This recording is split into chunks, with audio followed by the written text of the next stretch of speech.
I hate rent to rent, and in today's video, I'm going to break down why.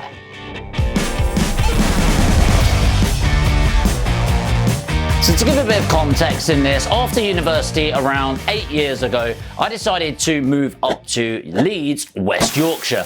And I wanted to get involved into property, but I didn't have the money, I didn't have the experience, and let's face it, I had a pretty bad credit rating as well. So I started looking to get educated around this. And the commonality was, look, if you don't have money but you want to get involved in property, there's really only two ways: deal packaging and rent to rent.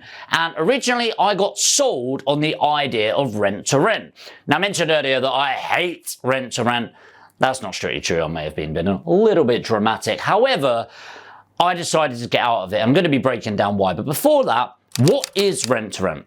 Rent to rent, people think of it as renting a bigger property and then renting out the individual rooms on a room by room basis. And that is the most traditional sense of rent to rent. Since then, rent to rent has developed quite a lot. For example, you can do rent to HMO, which is what I just described. You can do rent to serviced accommodation, which is where you're renting out a property and then renting it out by the night.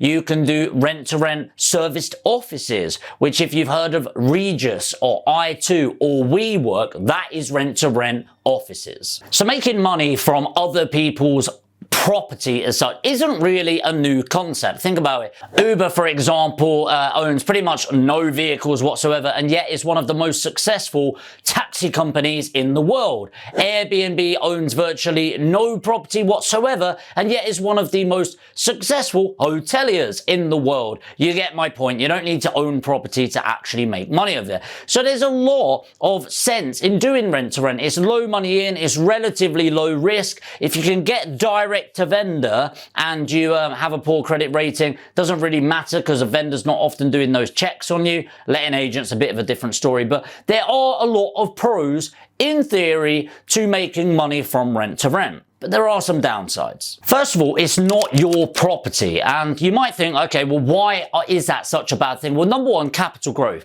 A majority of wealth made in property over the long term actually isn't to do with the cash flow. Yes, the cash flow is nice to be able to quit your job if you want to quit your job, or travel the world if you want to do that, or whatever it is, add flexibility and add cash flow to your life.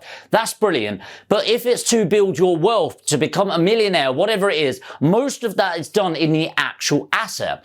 The other thing is, look, you can have any agreement you want. Ultimately, the person that owns the property has the power. And so if they decide 1 year, 1.5 years in your 5-year agreement that they want their property back, sorry, you've got to go. The other thing with not owning the property is once that agreement is made with the owner and your costs increase, which they are right now with the increase in bills and things like that, it's very hard to go back and renegotiate with the owner. And so either your profit margins are diminished through that, or you need to pass it on to the tenant that's renting from a room. But most of the tenants that are young professionals that are renting a room, it's because they can't afford a full rent anyway. And so the likeliness of that happening is next to none. The next thing I don't like is the hassle of the property. From a rent to HMO perspective, I've got to deal with not one bloody tenant, but 5 tenants. And the chances of them all liking each other, them getting on, the likeliness of not having anyone that doesn't trash the place or leave it really messy so the other people complain is a nightmare. And often all it takes is one of them to cause a ruckus for a lot of them to move out. But often all of your profit is in the last room anyway. And yes, you'll have trainers going, oh, it's fine, just don't have all the profit in the last room. So yeah, easier said than done. Finding a property and negotiating is actually difficult. So it causes that complexity. If it's rent to SA, you've got so much pressure to get a high occupancy rates. Most profit margins right now are only made above 60%. Again, people go break even at 50%. It's like, yeah, again, harder to find than you think nowadays. So actually, there's a lot of profit margin are made above the 60%, and you can make a lot of money in rent to SA, but the complexities and the pressure for me just don't make it worthwhile. And the third thing, and the biggest thing for me, is the time complexity. The reason why, by the way, I work hard. Like, my team will tell you how many hours. I mean, I'm filming this on a Saturday right now. To be fair, Amy's also with me. But the point is, it's not about the hours, it is about the lack of flexibility. The thing about being a business owner and doing what I do now, which I'll get into in a moment, is that area of flexibility in the first place, where I can be doing this from anywhere in the world. If Amy or Alex or Liz comes with me. I can be doing my business from anywhere in the world as long as I've got an internet connection and a phone. The thing with rent to rent is a tenant goes, oh, this is a problem. Can you pop round and do this? A viewing needs to be done. You're essentially becoming a lettings manager. That's the bottom line of it. Now, people that have done successful, and by the way, I obviously wasn't good enough in that remit, otherwise I would have built it to be successful, right? But people go, yeah, but just get a lettings manager or hire your own. That's fine when you've got 10, 15, 20, probably higher to the 20 mark. But I got to a point where I had 14 rent-to-rents and it still wasn't really financially viable to hire somebody else and make money myself. So then I started looking into the other remit, deal packaging, which is obviously what I do now, and I obviously love it a lot more. And so the reason why I really liked it is, you know, with 14 rent-to-rents, it was maybe making $7,000 a month. So pretty good, right? But then actually I had my expenses. If I wanted any sort of admin support, it very quickly went down to about $4,000 a month. Very quickly. And that was risky money. All it took was one person moving out. Now I'm making $3,500. Another person moves out. Now I'm making $3,000. But it is what it is, you know, but I had to, it wasn't the amount of hours. It was the fact that it could be 8 in the morning. It could be 10 at night. And it was Monday through Sunday when these things were going wrong. Because let's face it, when you're a small operator, it's not like you're set up like Reed's Reigns, like this huge franchised opportunity, systemized and automated. Just doesn't happen like that. And so somebody said, well, why don't you package them? And I was like, well, I could package them on actually. And I ended up getting around 18 months worth of money as a packaging fee in one day. So essentially I could package them on, get paid 18 months worth of money today, and I had no ongoing obligation. So essentially I could have done the work today, got paid, which is what I did, and I exited rent to rent, and I could have chosen to do nothing for the next 18 months. But then I decided, actually, why don't I start doing deal packaging on an ongoing basis? So I started calling people, agreed another rent to rent, called an investor, and I said, hey, do you want this rent to rent? I'm going to charge you X amount of money. I think I was charging like $4,000 at the time. Yeah, that'll be amazing. Cool.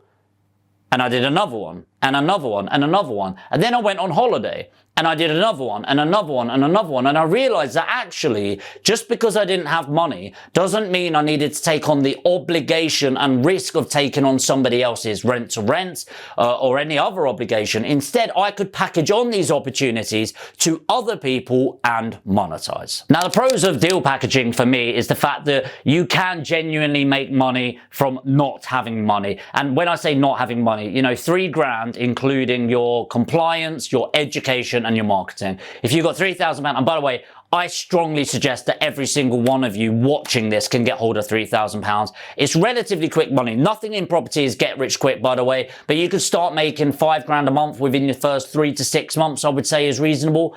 It does take work. It does take effort. And so if you're not willing to learn, to get educated and invest in yourself, then you're probably not the right person to start a business in the first place, right? Because ultimately, if you won't invest in yourself, why should an investor invest with you? Now, I'm not saying rent to rent is useless, by the way.